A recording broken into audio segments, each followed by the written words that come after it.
बिहार की बहु बेटियों के साथ सौदेबाजी किया है, उनकी अस्मत लूटी है, उनको किसी भी स्थिति में अगले चुनाव में इसका जवाब मिलेगा। जो प्रशासन ने घोल-मिल कर रही है उसे न्याय के रास्ते पे लेके चलें। हमें न्याय चाहिए और उसके अलावा कुछ नहीं। भ्रष्ट नेताओं के बारे में, भ्रष्टतम नेताओं के बारे में अगर कबीर ने ये कहा था तो ये उन पर बैठता, उन पर ये जचता है। इस पर काम करेंगे। ये आज हम लोग दिल्ली में बैठे हैं, हम आपसे न्याय मांग रहे हैं। केंद्र सरकार से हम आग्रह करना चाहते हैं कि बिहार सरकार से हमें न्याय दिलवाने का काम किया जाए। ये बंद नहीं होने वाला है। आगे वाले दिन में हम लोग अभियान को तेज करेंगे।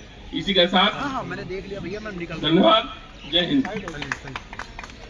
बिहार सरकार के मंत्रिमंडल में मुजरिम के सिवा कोई नहीं। आजकल वही खतरे में है जिसका गुनाह कोई नहीं। इतिहास हम इसलिए हम चाहते हैं कि इस आक्रोशित मंच पर आकर अपनी भावनाओं को व्यक्त करने के लिए हम प्रमोद कुमार से आग्रह करते हैं कि आकर के अपनी भावनाओं को व्यक्त करें। मैं प्रमोद हूँ और मूल रूप से जहानाबाद से हूँ और मेरा गांव ही पड़ोस का गांव है, ढेवरी गांव है, पतियामा एक ही गांव माना जाता है। जिस दिन हम लोग को ऐसा सुनाई पड़ा, पूरे शरीर का रोया कांप उठा, क्योंकि बिहार में घटनाएं होती है लेकिन इतना जघन्य घटना हमने नहीं सुना था। और इसमें साफ दिखाई दे रहा है कि बिहार सरकार की मिलीभगत, प्रशासन को दबाव बना करके इस केस को दबाने का प्रयास किया जा रहा है, जिसे बर्दाश्त नहीं करेंगे। और यही कारण है कि आज हम लोग जंतर मंतर पे इतनी बड़ी संख्या में उपस्थित हुए हैं। आपको यह जानकर आश्चर्य होगा कि जो पिताजी हैं और माताजी हैं, उनका जीना दूभर हो चुका है, रो रो कर बुरा हाल है। सिर्फ उनके हम लोग समर्थन में या दिल्ली में प्रदर्शन कर रहे हैं। लेकिन इस प्रदर्शन का उद्देश्य क्या है? मुख्य रूप से जिस तरह से घाल में लेकर रहे हैं, इस न्याय की लड़ाई को लड़ने के लिए हम लोगों ने दिल्ली में प्रदर्शन किया है। आप सभी मीडिया बंधुओं, आप सबसे आग्रह है, भारत सरकार के कानों तक ये आवाज पहुंचाइए और जो प्रशासन ने घोल-मिल कर रही है उसे न्याय के रास्ते पे लेके चलेंगे। एक हमारे पास इस भारत में छायावाद के कवि कबीर को भी कहा गया, मन मल धोए शरीर को, धोए न मन का मैल, नहाए गंगा गोमती, रहे बैल के बैल। हमारे बिहार के भ्रष्ट नेताओं के बारे में, भ्रष्टतम नेताओं के बारे में अगर कबीर ने ये कहा था तो ये उन पर बैठता, उन पर ये जचता है। इन अलंट बलंट नेताओं को इतनी बड़ी जिम्मेवारी देकर जिस केंद्र की भाजपा सरकार ने इनको बिहार के में शासन दिया था, इन निकम्मी सरकारों ने, इन मंत्रियों ने बिहार की बहु बेटियों के साथ सौदेबाजी किया है, उनकी अस्मत लूटी है, उनको किसी भी स्थिति में अगले चुनाव में इसका जवाब मिलेगा। क्योंकि हमारा समाज भी और पूरे बिहार किसी अपमान को याद करता है, वो उम्र होता है उसका 52 वर्ष, और ये 4 साल 5 साल में फिर इनको याद दिलाने की बारी है। हमारा समाज भी इनको देगा, वो चाहे कोई भी राजनीतिक दल हो, कोई भी नेता हो, चाहे वो केंद्र में हो चाहे राज्य में हो, उनको जवाब मिलेगा। और हम जवाब कैसे देते हैं, ये जब शासन बदला था उस समय लोगों को याद होगा। हम आमंत्रित करते हैं जायद खान, जो मीडिया कोऑर्डिनेटर हैं श्री पप्पू यादव जी का, मैं उनको मंच पर आमंत्रित करता हूं, आकर के अपनी बात को रखें। जायद खान जी। नमस्कार साथियों, आज हम आप एक बेटी के लिए खड़े हैं यहाँ पे, बिहार से चल के दिल्ली आए हुए साथियों, और दिल्ली के अलग अलग कोने से बहुत कम टाइम में, बहुत कम मैसेज में आप लोग आए यहाँ पे, इसके लिए मैं आपका शुक्रिया अदा करता हूँ। लेकिन मैं उम्मीद करता हूँ, मैं प्रार्थना भी करता हूँ भगवान से, ईश्वर से, अल्लाह से, कि दोबारा कभी हमें ऐसे बैनर के नीचे किसी बेटी के लिए इंसाफ दिलाने के लिए नहीं खड़ा होना पड़े। लेकिन सवाल तो होता है ना मेरे भाई कि एक लड़की का जिसका रेप होता है, मर्डर होता है, और उसके जो गुनहगार हैं आज सारे के सारे बाहर हैं, कोई एक इंसान पकड़ा गया हो तो आप लोग बता दीजिए। क्या किसी हॉस्टल के ओनर के ऊपर कोई कार्रवाई की गई? नहीं की गई। क्या जिस अस्पताल में उसका गलत इलाज किया गया, जिसके गलत नाम से बताया गया, वो चीजें क्या सामने आई? नहीं आई। ये हमको आपको सोचना पड़ेगा, आखिर इतना उसको पीछे लोग क्यों बचाने के पड़े हुए हैं? हमने आपने कभी सोचा? क्योंकि जो मनीष रंजन है, आज के 5 साल पहले जो हॉस्टल ओनर है, वो कौन था, क्या था, आप लोग को नहीं पता होगा। मैं आपको बताता हूँ, वो एक गाड़ी का ड्राइवर था और 5 साल के अंदर उसके पास इतनी बड़ी संपत्ति कहाँ से हो गई, इसकी क्या किसी ने जांच की? नहीं की। अभी हम आप छोटा सा भी मैटर होता है तो बिहार के अंदर सम्राट बाबू बड़े फेमस हो गए हैं बुलडोजर बाबा के नाम से। क्या उसके क्या बुलडोजर चला? आप और हम जवाब दीजिए, बताइए क्या बुलडोजर चला? किसी एक हॉस्टल के ऊपर बुलडोजर चला? क्या उसके घर पे एक ईंट भी हटा पाए?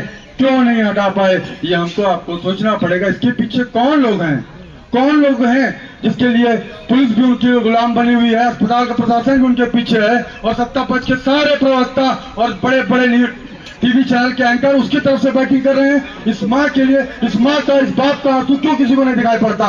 ये हमने आपने नहीं सोचा। ये हम आप इसलिए नहीं समझ पाते क्योंकि जो दिखाया जाता है, जिस तरीके से पोर्ट्रेट किया जाता है, हम उसी को सही समझ लेते हैं। आज तक मनीष रंजन से कोई पूछताछ नहीं हुई, हॉस्पिटल के डॉक्टरों से कोई पूछताछ नहीं हुई। पूछताछ किससे होती है आपको पता है? लड़की के मामा से, लड़की के भाई से, लड़की के माता से, लड़की के पिता से। शर्म आनी चाहिए बिहार सरकार। और कुछ लोग कहते हैं नीतीश कुमार को वो विकास पुरुष है और लौह पुरुष है। मैं बताता हूँ नीतीश कुमार कौन है। नीतीश कुमार विनाश पुरुष है और लौह पुरुष है। नीतीश कुमार ने कभी लोगों के लिए अच्छा नहीं किया। अगर किया होता तो एक बेटी के लिए अभी 2 से 3 दिन के पहले दरभंगा में 6 साल की लड़की के साथ रेप हुआ। आज हम यहाँ बैठे हैं, क्या पता बिहार के अन्य जिलों में न जाने कितनी लड़कियों के साथ ये हो रहा होगा। ये हमें आपको सोचने की जरूरत है, ये हमें आपको समझने की जरूरत है। ये लड़ाई ये माँ बाप अकेले नहीं लड़ रहे हैं, ये लड़ाई हमको आपको सबको मिलकर लड़ना पड़ेगा। जिस तरीके से इनको हर तरीके लालच दिया गया, डर दिखाया गया, उसके बाद भी न डरे न बिके। इसके लिए, इस माँ के लिए हम वो करते हैं, इनकी सराहना करते हैं कि डरे नहीं, झुके नहीं, लड़ाई लड़ने के लिए तैयार हैं। इनको पैसे का लालच दिया गया, इनको पुलिस से डराया गया, प्रशासन से डराया गया, नेता मंत्री विधायक सबके फोन गए। लेकिन मैं इस माँ को सलाम करता हूँ जिसके अंदर ये जज्बा था, जो लड़ना चाह रही थी। और एक साथी आपका भाई, आपका बेटा पूर्णिया का सांसद जो इनकी लड़ाई लड़ रहा था लगातार पहले दिन से आखिरी दिन तक, आज उनको आपके बीच में होना चाहिए था। प्रशासन को इतना डर पप्पू यादव से कि उनको रात 11 बजे अरेस्ट करना पड़ा। और 35 साल पुराने मामले में, और मामला जो टीवी पे लोग बता रहे हैं कि बड़ा था, जंगल राज का मामला था, कोई ऐसा मामला नहीं था। पप्पू यादव ने एक कमरा रेंट पे लिया था रहने के लिए, ऑफिस थी उसके, उस ऑफिस में ज्यादा लोग आने जाने लग गए तो मकान मालिक को ऐतराज था, उसने केस किया। जो केस किया वो दुनिया में है नहीं, वो मर चुका है। और 2024 से बेल टूटी है। तो बिहार सरकार क्या कर रही थी, बिहार पुलिस क्या कर रही थी, और इनके गृह मंत्री क्या कर रहे थे? तब तक सो रहे थे। कौन सी नीति गोली खाए थे? 2024 से सो रहे थे, जब किसी बेटी की लड़ाई लड़ रहे थे, जब किसी के लिए न्याय के लिए लड़ रहे थे। एक ही आदमी पूरे बिहार में आपकी आवाज बन रहा था, दिल्ली संसद में आवाज उठा रहा था, बिहार की सड़कों पे लिए आपके लड़ रहा था। तो उसको क्या किया? उसको जेल में डाल दिया। क्या सोचे थे जेल में डाल देंगे तो यहाँ लोग नहीं आएंगे?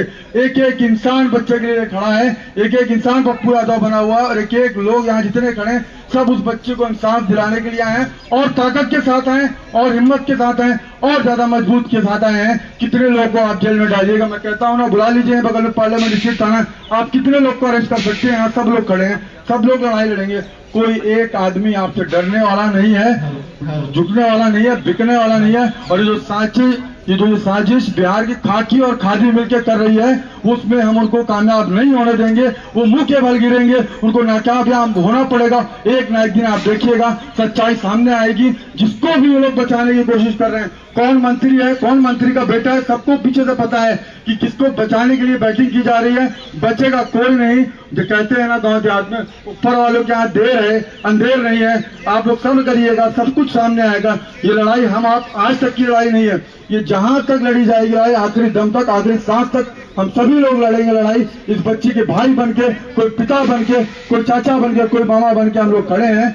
बिल्कुल इनके परिवार को कभी अकेला नहीं महसूस होने देंगे कि ये लड़ाई अकेले लड़ रहे हैं। ये लड़ाई में हम सब जिस भी तरीके से जो जहां है देश के कोने कोने पे लोग सोशल मीडिया पर ट्रेंड चला रहे हैं, मैं जरूर उन सभी लोगों को धन्यवाद देता हूं और सभी ऐसे मीडिया भाइयों को धन्यवाद देता हूं। संडे के दिन भी आप आए इस चीज को कवर करने के लिए और देश के कोने कोने में बैठ के जो हमारे साथी हैं, जो नहीं आ सकते, जो किसी कंपनी में जॉब कर रहे हैं, कोई फैक्ट्री में काम कर रहा है, वो सोशल मीडिया के थ्रू ट्विटर पे, फेसबुक पे, इंस्टाग्राम पे लड़ाई जारी रखे हैं। मैं उन सभी लोगों को धन्यवाद देता हूं और मैं फिर आपसे कह के यहाँ जाना चाहता हूं कि हम लोग ये कोशिश करें कि दूसरी बार कभी भी हमें भविष्य में किसी ऐसे मंच पे बैठने का मौका ना मिले। मैं ईश्वर से प्रार्थना करता हूँ, अल्लाह से प्रार्थना करता हूँ, भगवान से प्रार्थना करता हूँ कि दोबारा किसी बेटी के साथ, किसी बहन के साथ ऐसा ना हो। ये उम्मीद करके मैं यहाँ से जाता हूँ कि ये लड़ाई जरूर हम लोग जो यहाँ बैठे हैं ये सफल होगी, इसमें कामयाब होंगे और इंशाअल्लाह एक ना एक दिन आपके सामने सारी चीजें सामने आएगी और जितने दोषी हैं वो सब के सब सलाखों के बीच जाएंगे। चाहे पटना प्रशासन हो,